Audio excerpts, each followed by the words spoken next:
Durante 10 largos años, su vida transcurrió lejos de la libertad. 10 años viendo pasar los amaneceres en la selva, escuchando el ruido de las cadenas en lugar de las sonrisas de su familia. 10 años en los que cada cumpleaños, cada Navidad y cada fecha especial se convirtieron en un vacío imposible de llenar. Mientras Colombia seguía avanzando, él permaneció durante 10 años secuestrado por la guerrilla de las FARC, con el miedo y la incertidumbre de no saber cuándo volvería a abrazar a los suyos. Pero hay historias que la violencia no logra destruir. Historias escritas con valentía, dignidad, esperanza y una profunda fe en que algún día la oscuridad terminaría. El 2 de julio del año 2008, el país entero contuvo la respiración. Una operación militar perfecta devolvió la libertad a 15 secuestrados por la guerrilla de las FARC, demostrándole así al mundo que la esperanza seguía viva. Hoy tenemos el privilegio de escuchar a un hombre que estuvo 10 años privado de la libertad. Un hombre que conoció lo más cruel de la guerra y regresó para contar una historia de resiliencia humana que jamás debe ser olvidada. Hoy, en Imparables, en alianza con Línea Directa, nos acompaña el coronel Juan Carlos Bermeo Covaleda. Esta no es solamente una entrevista, es el relato de una vida marcada por la fortaleza, el sufrimiento y el triunfo de la libertad sobre el miedo. Bienvenidos.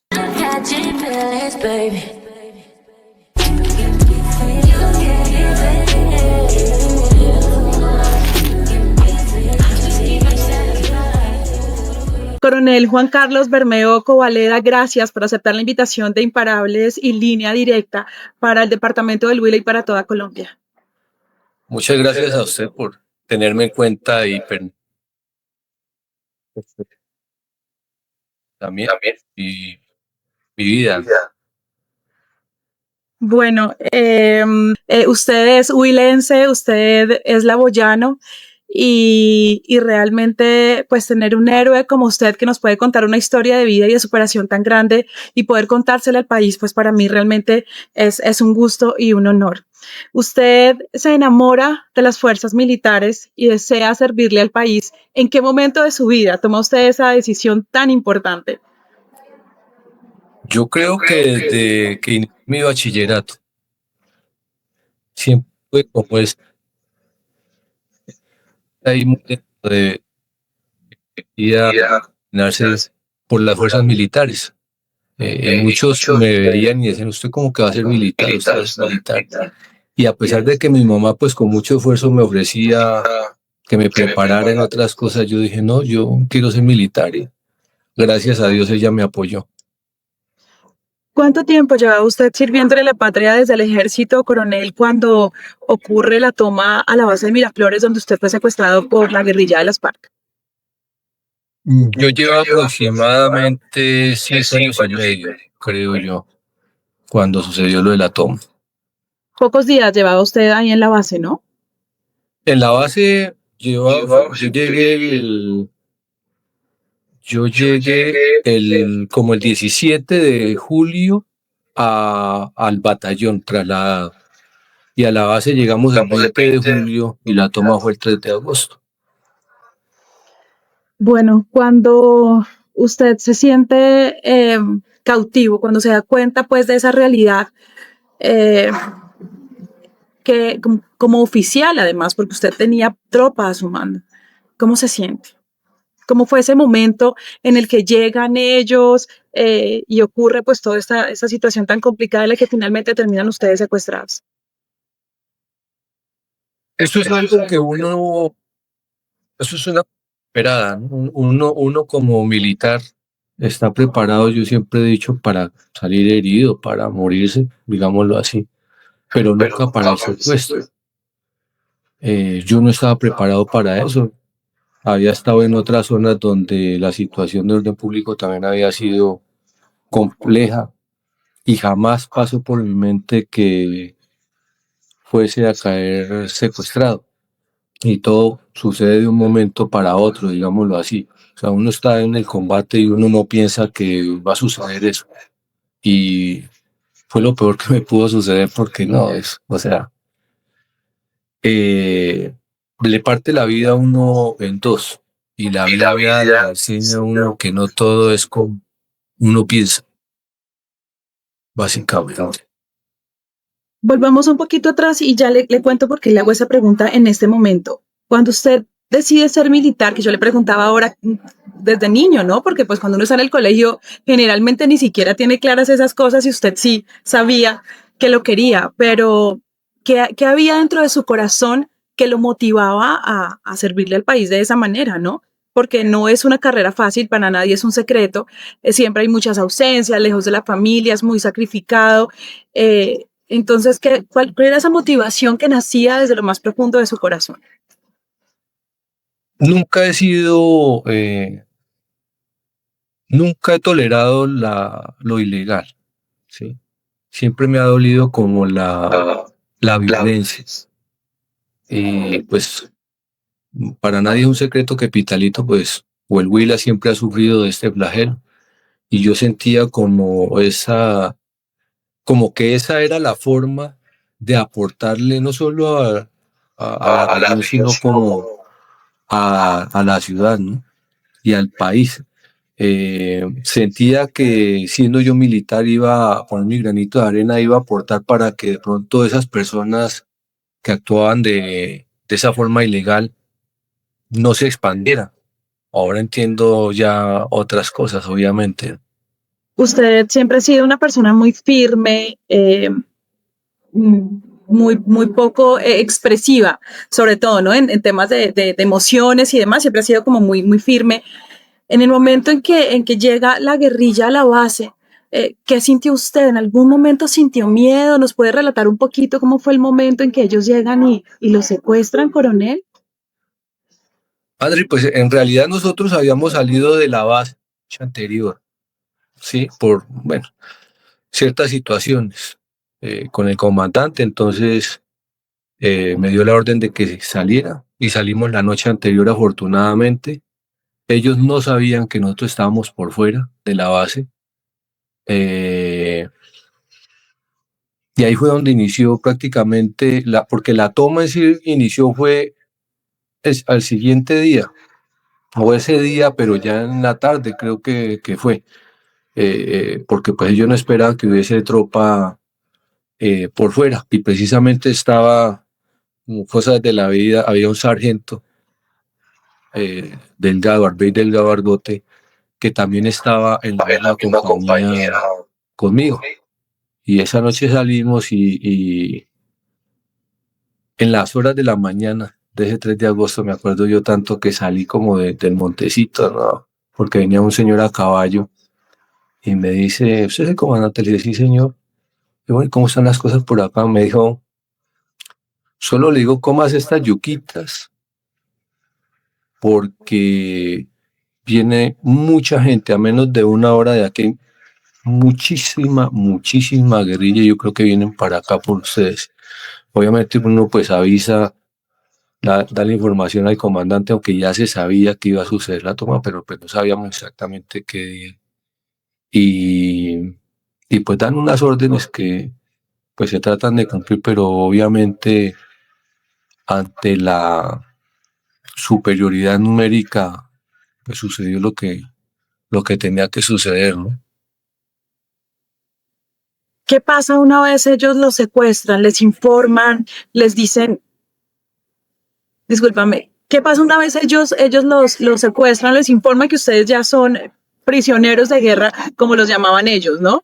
Eh, de ahí los trasladan, les informan cómo es el trato. Pues como nosotros fuimos prácticamente los primeros en caer secuestrados, nos mueven hasta cierto sitio. Desafortunadamente en esa época no había mucho apoyo de helicoportado ni aéreo. eh, y nos mueven a un sitio, nos hacen esperar ahí, luego nos embarcan en unas lanchas. Eso había muchísima guerrilla. Eh, y de ahí nos van desplazando de sitio a sitio hasta que ya como al otro día, como al, eso fue para el 3 de agosto, iniciando, digamos, a las 12 de la noche, pasaditas. El 4 de agosto en la mañana, más o menos, creo yo, ya casi no recuerdo muy bien, comienzan a pasar otros grupos y ya nos reúnen con los demás pasado un tiempo. Y obviamente pues ellos ya tenían claro cuál era el objetivo del secuestro de nosotros, que era una cuestión política, ¿no? Que buscaban su intercambio humanitario que afortunadamente no se dio. Coronel, usted dice, afortunadamente no se dio, pero fueron 10 años en la selva, secuestrado, lejos de su familia. Eh, yo me imagino que fueron 10 años que, pese a que el ejército de Colombia, o los militares de Colombia, mejor, tienen la fama de ser de los mejores preparados a nivel mundial, de hecho, pues son seres humanos, ¿no? Y realmente en las noticias, por ejemplo, yo recuerdo que pues yo estaba muy jovencita, pero en las noticias siempre se veían más que secuestrados, eran como tratados, no sé, se veía como en campos de concentración, los alambres de púas, me imagino la mala alimentación, estar lejos de la familia en Navidad, Año Nuevo. Eh, fueron 10 años, coronel. ¿Qué sentía usted en ese tiempo? ¿Alguna vez perdió la esperanza? Porque es que fue muchísimo tiempo. No, la esperanza nunca se pierde. O sea, uno siempre tiene como siente como que hay una lucecita ahí que lo ilumina a uno y que en cualquier momento se va a solucionar. El tiempo pasa, obviamente, y cuando uno se da cuenta dice, bueno, ya van 4 años, 5 años, bueno. Para uno como militar, pues que estar lejos de la familia con 24, un 31, pues a pesar de que yo llevaba poco, uno está preparado para eso. Y obviamente es duro, pero para mí en realidad lo más duro fue sentirme pisoteado, ¿no?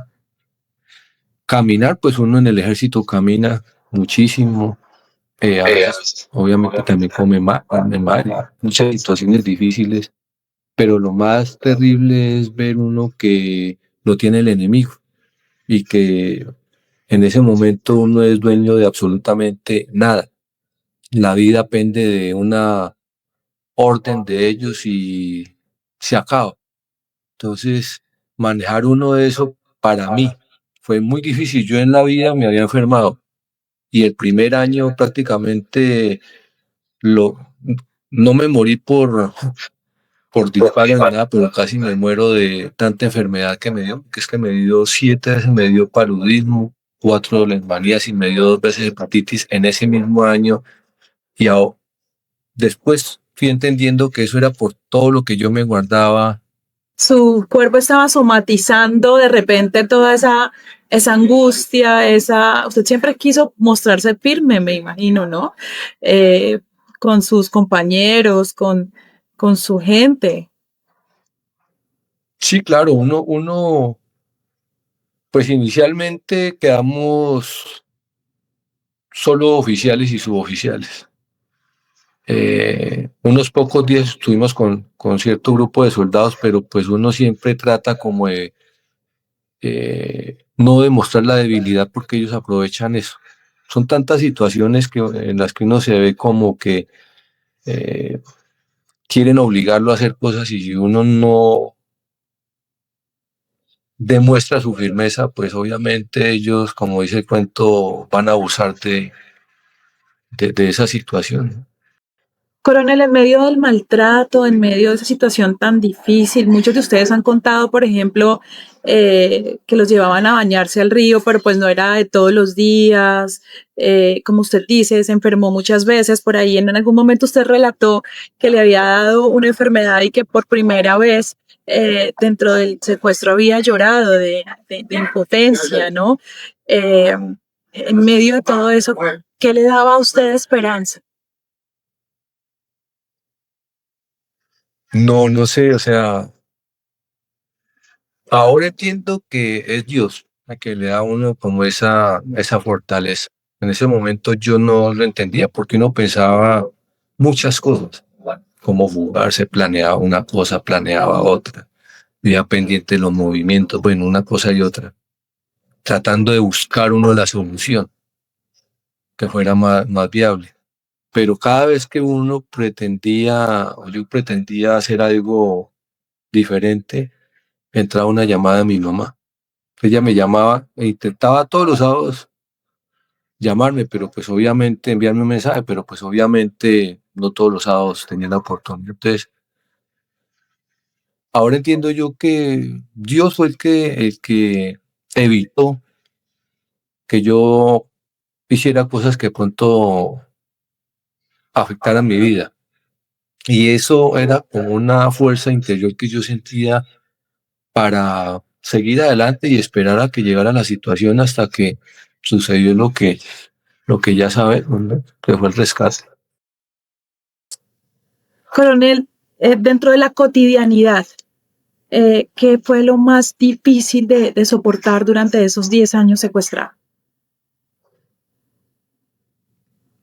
La convivencia, a pesar de que todos éramos formados en policías, militares o políticos, tenemos cierta educación, la convivencia es complicada. Pero inicialmente lo más complicado fue de pronto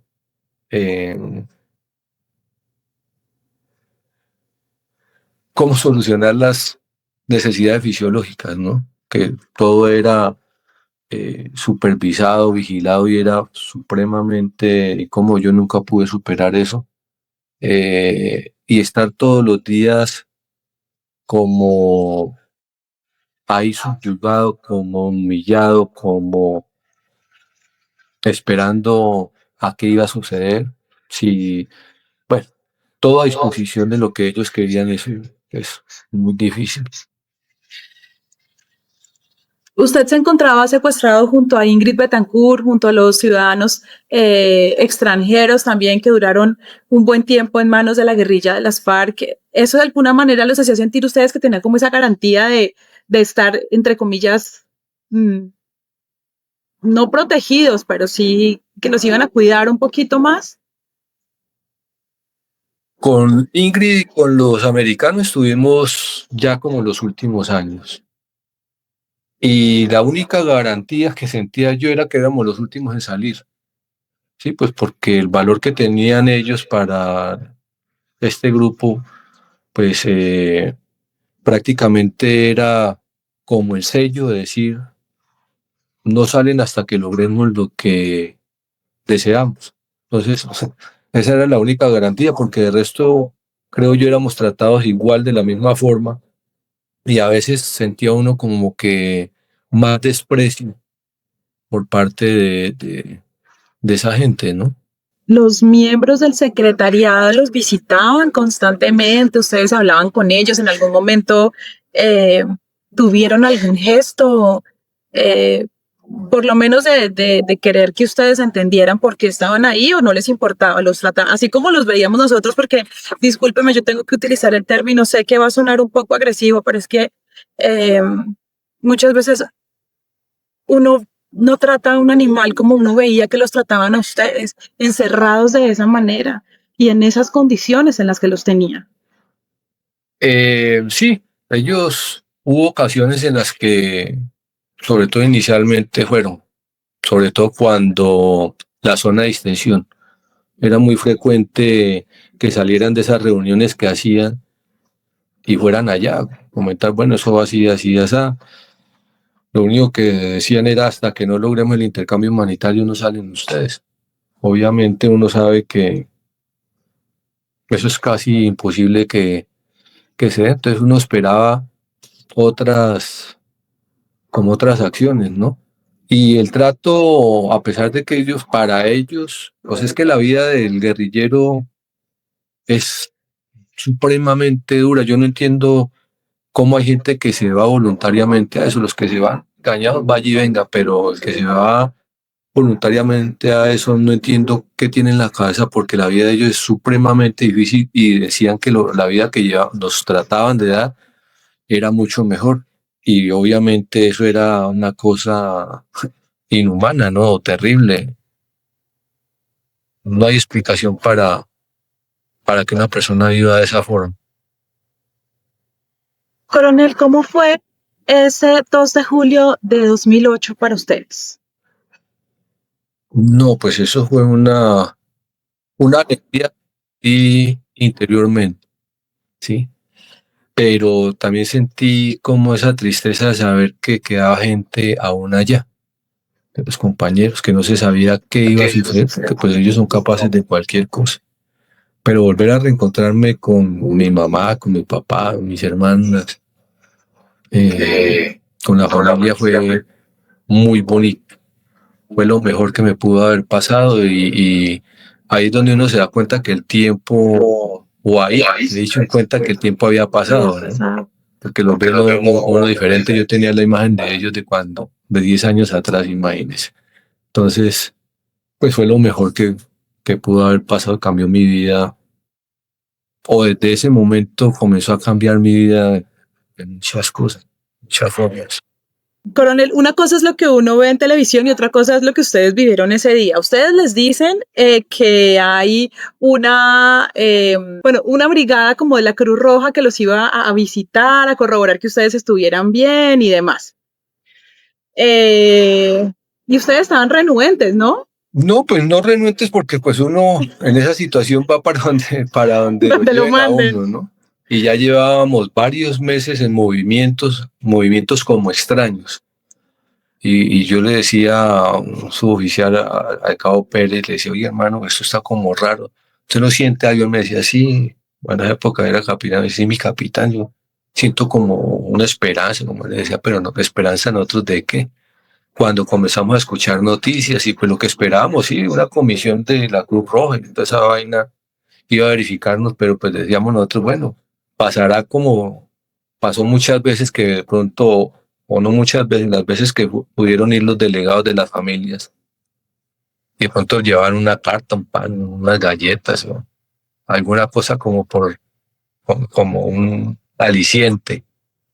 No, pues se tomarán las fotos y mirarán a ver cómo estamos y por ahí aplicarán una complejo B, alguna cosa como para seguir de ahí adelante y unas carticas y ya. Pero nadie tenía, o sea, nadie sabía ni se imaginaba que iba a suceder, era el rescate, ¿no? Cuando ustedes ven a los miembros de la comisión, llega el helicóptero, ustedes ven a los miembros de la comisión, pero ustedes no sospechan absolutamente nada. No, no, no. Yo no, o sea, no creo que alguien hubiese sospechado algo. Nada, no, no, no. Eso es un momento como de tensión porque todo es a las carreras. Pues nadie esperaba que llegaran helicópteros. De pronto creíamos que era en lancha, bueno, algo así. Estamos a bordo de un río.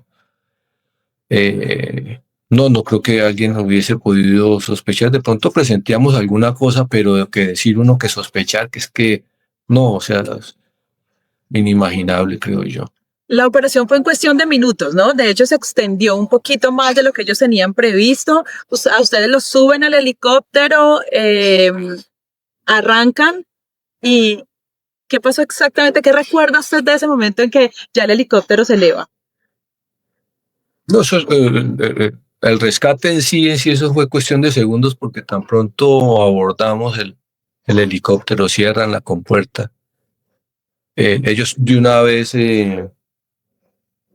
desarman a los que iban ahí, a los guerrilleros que iban ahí. Eso fue cuestión de un abrir y cerrar de ojos. Cuando yo me di cuenta, ya prácticamente habían reducido al cabecilla principal y el otro gafas que estaba prácticamente al lado de nosotros, como de una reacción, yo ya tengo la mano encima de él y ya todos ahí, o sea, eso es una cuestión muy rápida, muy bien planeada, eso no, una cosa muy sorprendente, yo no entiendo todavía bien cómo sucedió eso tan perfecto.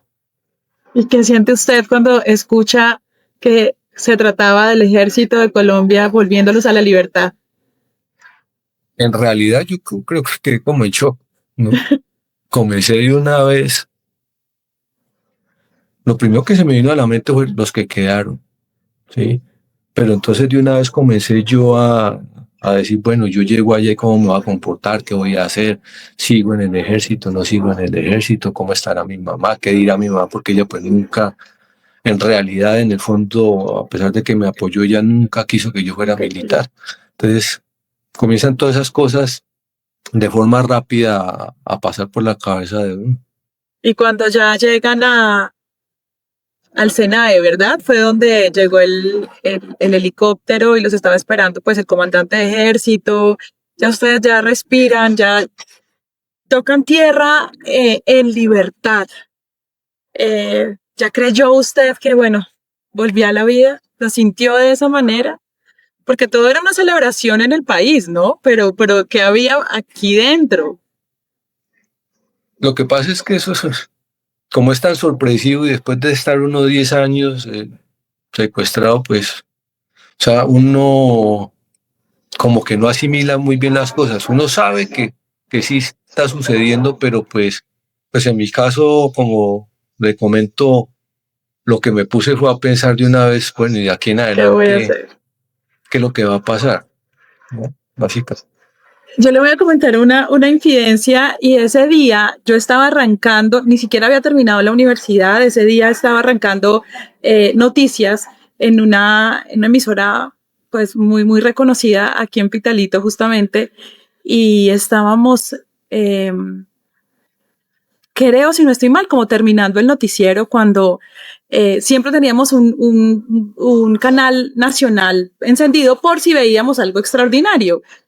Y nunca se me va a olvidar cuando sale la noticia de la liberación, la orden del dueño de la emisora fue, corran para la casa de ellos, ¿no?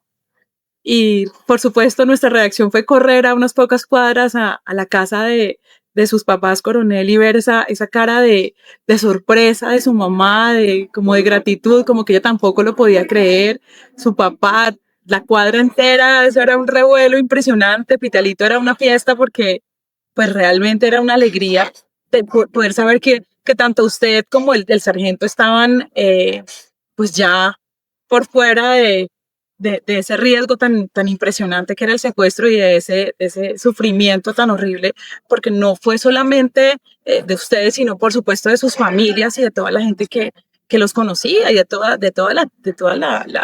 el municipio, podría decirlo yo, que estuvimos tan pendientes con el programa de las voces del secuestro. Cuando estuvieron aquí también me acuerdo mucho que los acompañamos para poder enviarles esos mensajes de fortaleza mientras ustedes se encontraban secuestrados, pero saber que estaban en libertad fue una dicha enorme. Ahora yo me imagino la de ustedes, ¿no? Por supuesto, sentir que, bueno, volvimos a la vida, pero ¿ahora qué? Y esa es mi pregunta ahora. ¿Ahora qué? Después de eso, después de enfrentar algo tan supremamente complicado, ¿cómo fue reincorporarse a la vida social, volver a interactuar volver a dormir en una cama, de hecho, ¿no? Una ducha con agua limpia. ¿Cómo fue ese proceso? Pues inicialmente pues nosotros estuvimos hospitalizados, no recuerdo cuánto tiempo, exámenes de una cosa, exámenes de otra, todo el mundo quería hablar con uno, enviarle su mensaje, bueno, mil cosas. Pero pues ya entra al poco tiempo, entra ya uno como en situación, ¿no? Bueno, ya ustedes están aquí, están otra vez en fila y hay que cumplir órdenes y arranque para la entrevista de no sé qué, que la cena de no sé qué, que bueno, poco de reuniones y pues muchos no somos de esa vida, ¿no? De estar uno hable con el uno y con el otro y que abrazo por aquí, abrazo por allá. Y las cosas van pasando y uno ya se va acomodando, digamos, debe acomodarse a lo que está sucediendo. Y cada quien toma la decisión que cree que debe tomar respecto a su carrera, obviamente consultando pues con la familia, ¿no? Porque pues nos dieron un tiempo para pasar con la familia, es que como que un mes, algo así, y mirar a ver qué íbamos a hacer. Y obviamente todas las situaciones pues diferentes, compañeros que se encontraron con familias de pronto divididas, otros muy unidos, otros distantes, otros con personas que ya fallecidas, entonces ya son otras cosas con las que uno tiene que enfrentarse pero pues Dios le va dando a uno como esa guía y uno se va yendo por ahí. A veces se desvía y por eso es que le va como mal, ¿no? Tuvieron que, o en su caso particular, tuvo que ir a terapia, el tema de psicología, para poder un poco entender, aceptar, perdonar, o usted lo tomó más tranquilo, porque usted de hecho es una persona muy, muy tranquila. Pues le cuento que yo fui de los últimos en salir del hospital militar, porque pues como dice usted, yo siempre he sido como muy seco, aunque ya he cambiado mucho. Entonces los psicólogos y psiquiatras le decían a mi mamá, bueno, pues este muchacho, ¿por qué es así? Entonces mi mamá le decía, no, él siempre ha sido así. Él es de pocas palabras, poco expresivo, no demuestra sus emociones, ahora ya lo hago más.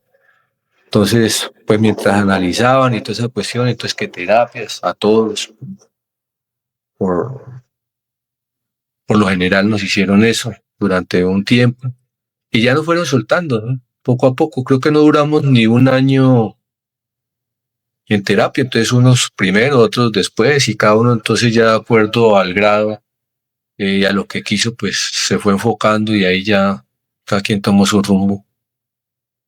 Estamos a puertas de cumplir 18 años de la Operación Jaque. Y en estos 18 años el país ha cambiado muchísimo. Usted fue liberado en gobierno de Álvaro Uribe, ¿sí? Cuando Juan Manuel Santos era ministro de Defensa, luego pues vino Juan Manuel Santos como presidente de la República, se dieron los diálogos de paz en La Habana, vino Duque, vino Petro, que fue pues un cambio también muy radical y usted se ha mantenido siempre muy al margen, pocas veces lo hemos visto como tomar partido del asunto, sobre todo públicamente, pero sí como militar ha visto todo ese proceso que ha atravesado el país. Hoy le quiero hablar no solo al militar, sino a la víctima de uno de los crímenes más atroces que se han cometido en la historia de la humanidad, como lo es el secuestro. Y durante tanto tiempo, porque estuvo 10 años en la selva a manos de la guerrilla de las FARC. Colombia está a punto de tomar una decisión muy importante. Y usted tiene algo importante también que decirle al país como víctima del secuestro y no como un simple espectador. ¿Qué podemos decirle hoy a Colombia, coronel?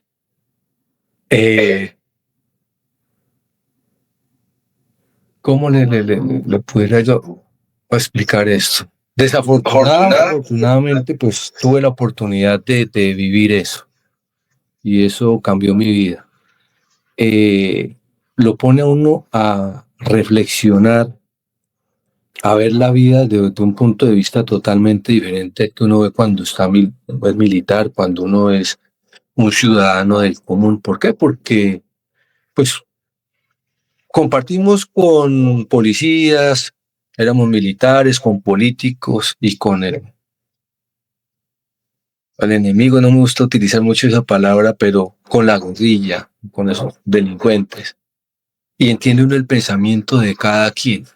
Y se da uno cuenta de que todos son solo intereses o particulares o de unos grupos minoritarios que quieren pisotear a los demás.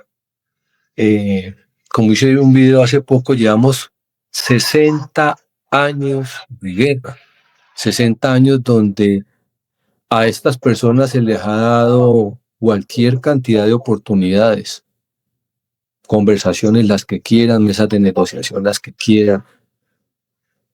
Y lo que yo tengo claro, entendí y aprendí es que ellos lo único que quieren es el poder de cualquier forma y a la forma que ellos quieren. Ellos lo tienen en su cabeza y tanto así que han resistido 60 años y siguen con el mismo pensamiento, obviamente actuando de una forma totalmente diferente a esos inicios, cuando tocó Arenas, entonces esa gente que de pronto tenía un poquito de ideología y por lo menos hablaban de ayudar al pueblo, que nunca ha sucedido eso.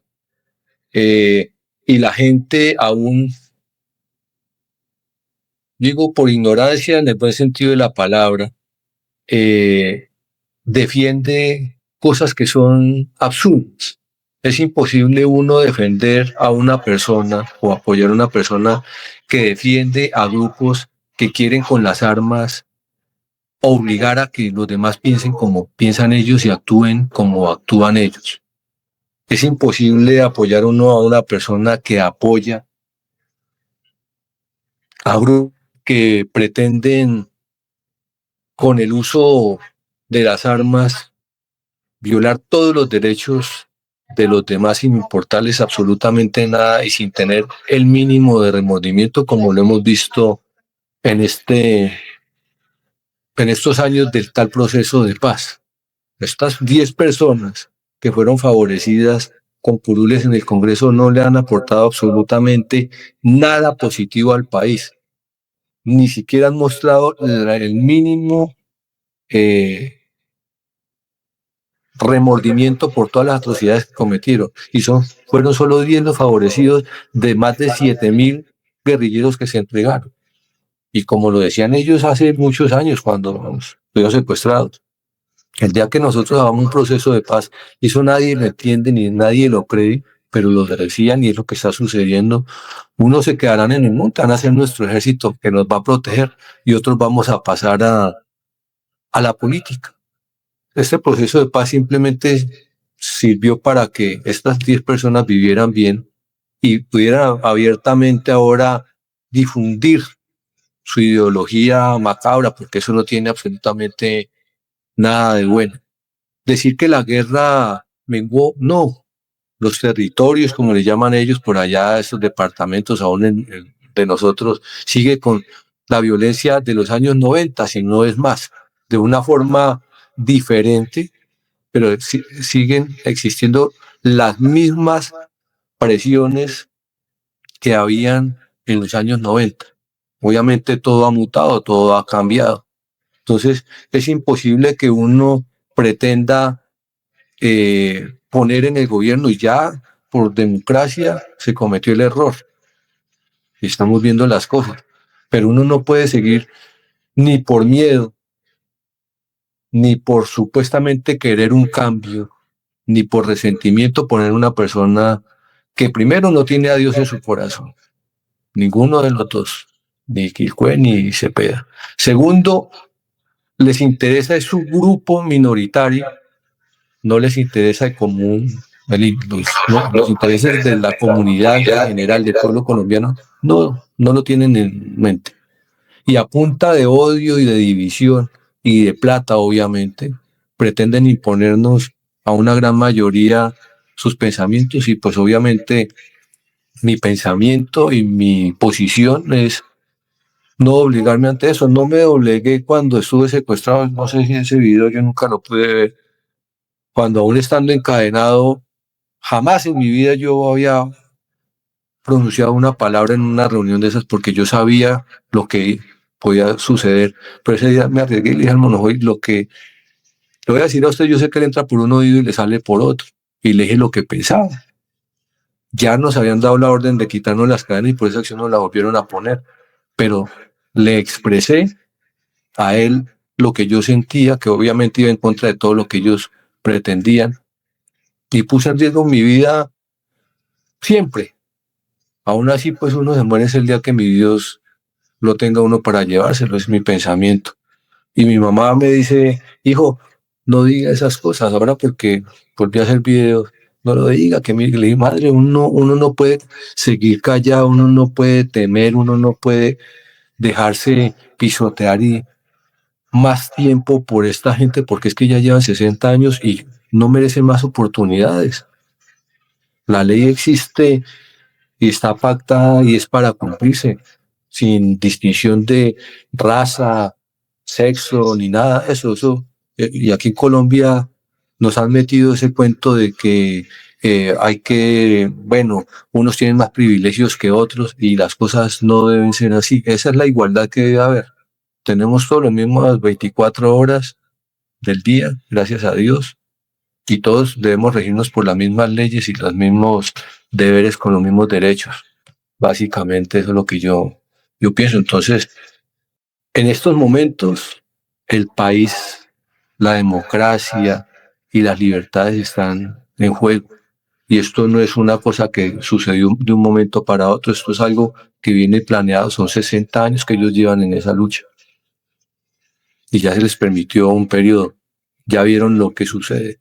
Y en el momento en que comienzan a usted a coartarle sus libertades, le están demostrando de lo que son capaces y le impiden a una persona que use una camiseta de Colombia, una bandera, un eslogan, bueno, si le impiden a usted expresarse, si le impiden a usted votar por el que usted desea, pues ¿para dónde vamos? Ya ejemplos a nivel mundial han existido y hay unos aquí muy cerca y vemos la catástrofe de que sucede cuando se permiten estas cosas. No puede ser uno cabecihueco de pretender que eso es un cambio por resentimiento, no. Hay que pensar con cabeza fría y analizar qué es lo mejor. Y yo soy cristiano hace unos años, que eso es otra cosa que en las escrituras está. Y no porque esté en las escrituras, es claro lo que es bueno y lo que es malo. Jamás va a ser bueno matar a otro. Jamás va a ser bueno privar de la libertad sin justa causa a otra persona. Jamás va a ser bueno violarle los derechos a otras personas. Jamás va a ser bueno pisotear a otras personas. Entonces no podemos permitir que personas con mentes demenciales sigan en el poder. Básicamente, y en cortas palabras, le expreso eso. Como víctima. Como víctima, ¿le ha dolido el país? Se había logrado un avance enorme en términos de seguridad, porque pues nadie puede negar que Colombia había mejorado en términos de seguridad y eso pues había traído cosas buenas como el turismo. Y nuevamente estamos en el foco internacional porque los gobiernos le dicen a la gente no vayan a Colombia, la situación allá está muy compleja, la guerrilla pues nuevamente, los grupos insurgentes han nuevamente tomado fuerza. Como víctima, ¿qué siente, coronel, al ver estas noticias? Como víctima es remover ese dolor que uno tiene interno, ¿no? Es cada día sentir uno que el sacrificio que hizo uno durante tantos años, el haber defendido la Constitución y las leyes, en estos momentos, en estos 4 años, no sirvieron para absolutamente nada. Y al ser uno víctima de haber sido militar, haber querido servirle al país y ver uno que premia el delito, premian lo ilegal, pero pisotean el honor, pisotean la dignidad, pisotean todo un país y que exista gente que aplaude eso es terrible. O sea, el hecho de que a uno, yo le decía a uno, cuando tengo la oportunidad a las personas, lo ven a uno así que está enterito, gracias a Dios, externamente. La herida que tiene uno por dentro es una herida difícil de sanar, ¿sí?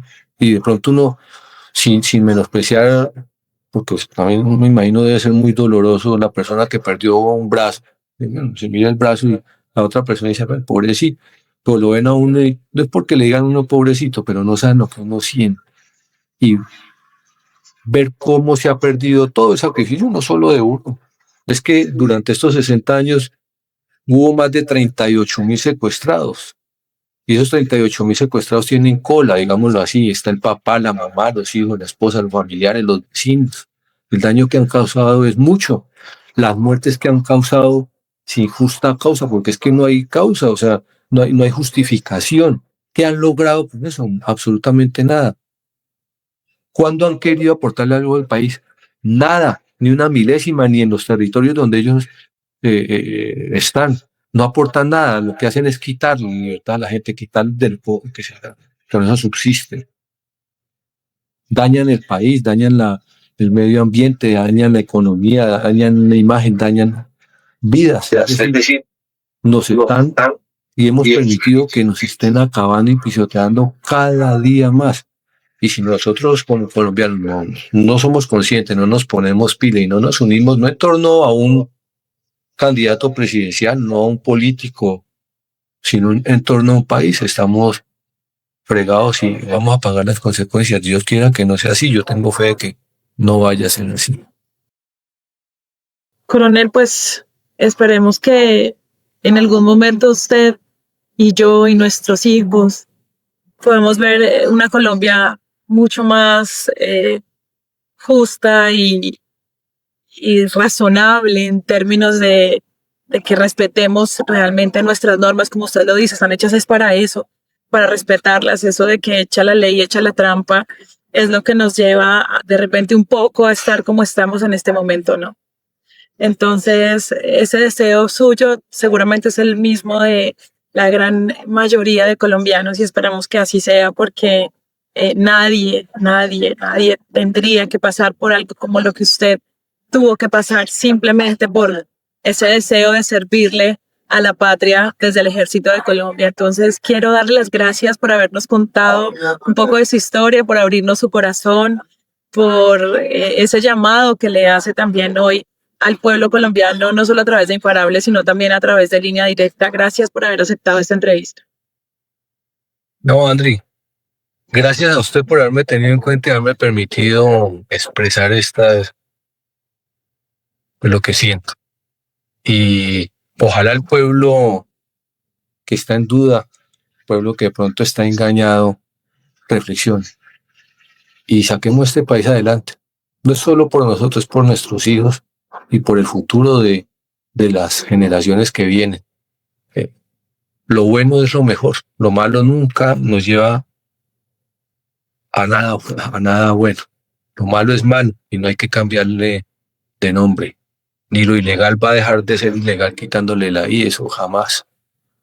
Entonces, Dios los bendiga a todos. Muchas gracias por este espacio. Le deseo muchos éxitos y ojalá tengan la oportunidad algún día de ir a Pitalito y que charlemos otro rato. Dios la bendiga. Muchísimas gracias, muchísimas gracias.